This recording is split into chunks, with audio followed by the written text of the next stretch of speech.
updating the weekly film schedule. Not a whole lot going on this week, but keeping the standards going of trail talk and a mountain outhouse. And then, of course, we've got Mesquite Canyon race coming up on Saturday. I can't talk right. Excuse me if I look tired, but I kind of am. This weekend was pretty intense, mostly because of the heat. This is the first really hot weekend we've had here in Phoenix. It's been in the mid to upper 80s, and not only on Saturday did I run that kind of surprise marathon, but then I was cooking outside all afternoon and evening. Next morning, out hauling water again on Sunday, and it was hot for 4 hours or more, and then I was back out in the heat yesterday afternoon, getting a couple more 1,000 feet of vertical, so I'm feeling a little bit wrecked. I just want to nap. But I did want to fill you guys in on my training week this last week. I'm going to pull it up real quick on Strava. All in all, it was a really solid week for Barkley Boot Camp, as I call it. I had, it looks like 14 total runs or activities recorded, 79.9 miles with 20,197 feet of climb. And in total, that was 17 hours and 22 minutes of moving time. That comes on the heels of 4 weeks where I averaged about 15 miles a week and did about 2.5 hours of work on average. So definitely a huge jump. But by the end of the week, I was definitely feeling stronger than before, which is a good thing. My hip has been under control, and I don't know, I'm just really happy with that week. Looking at the week ahead, today I'm not really sure what I'm going to do, but I'm contemplating not doing a whole lot, give myself a bit of an easier day, maybe getting a little bit more sleep. But I'm also hesitant to take a 0 day because I know how easy that can be to justify, but I also think that it's important to keep the momentum going. So I'd like to get out and at least get a couple 1,000 feet in today, because I'm looking to actually increase this week still and do more this week than I did last week.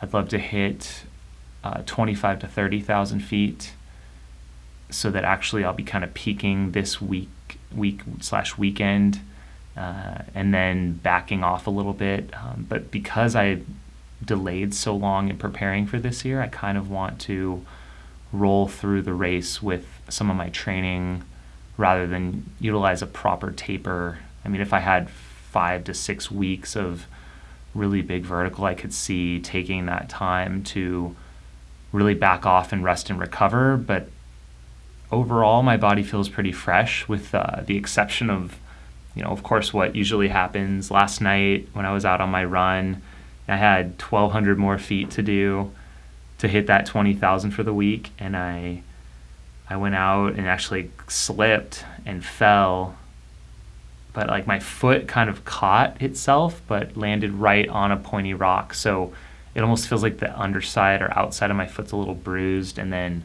I also fell like right there on my hand, which might be a little bit swollen and maybe bruised or something as well. It's just really tender, so stuff just happens out there. Other things, I've got my ticket booked for Barkley, but I've got to really kind of start dialing in my equipment and idea of nutrition and all that I want to do. I also probably want to brush up on my maps from previous years, take a look and just get in that mindset and refresh my brain on okay, where's this course going? What are the clues and things that I remember from the past that can help me this year? Because I know the course is going to change, but knowing the basic blueprint is going to be really huge, I think.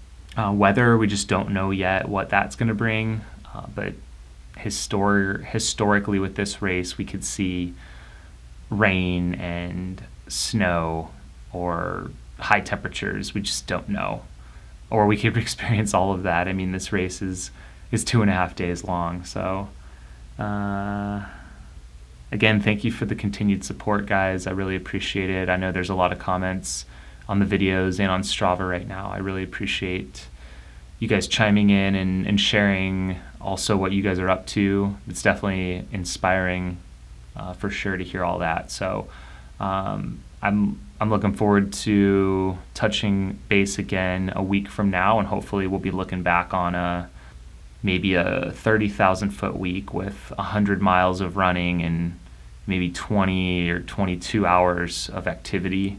The big things coming up this week that will add to the challenge is we've got Mesquite Canyon Trail Race happening on Saturday.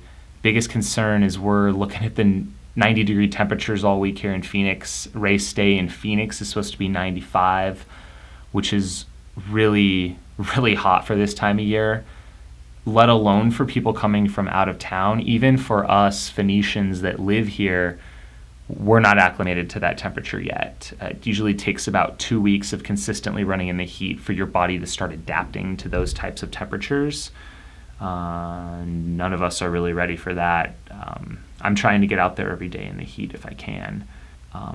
The other exciting thing is I'm going to be participating in the 50K this year, so I'm going to be out there with any of you that are joining us. I'm going to be running the 50K for the first time ever since we created this event, and back in 2010. So I'm super stoked for that. So that'll be about a 30-mile distance for me next Saturday with probably 6,000 feet of climb.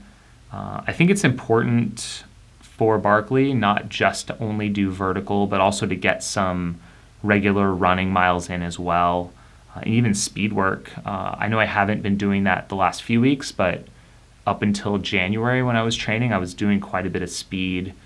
I think a mix of everything is important. What I learned from my Rhonda Del Sims training last year in July, or actually the race was in July, but last year training when I did my 120,000 feet of vertical in 4 weeks, is that although my uphill legs were beastly, as strong as they've ever been, my knees and everything going downhill was just shot. It was completely overworked, and the 2-week taper I set up for myself, it didn't do anything, and it took me weeks, if not months, to fully recover from all that work. And my goal is just not to do that this time around. So I'm really trying to pay attention and not overdo the steep downhill running, trying to save that for race day. And I think the other important piece of that will be during the race, not to bomb the downhills even though it feels good, but to kind of keep everything in control for as long as I can. I think that about wraps it up for now. I think I should, even though I'm tired, I should go head out and get a little bit of climbing in. I don't want to take a 0-day hit, because if I did it straight across the board, I still need at least over 4,000 feet a day if I want to hit 30K for the week. So I'm going to get after it.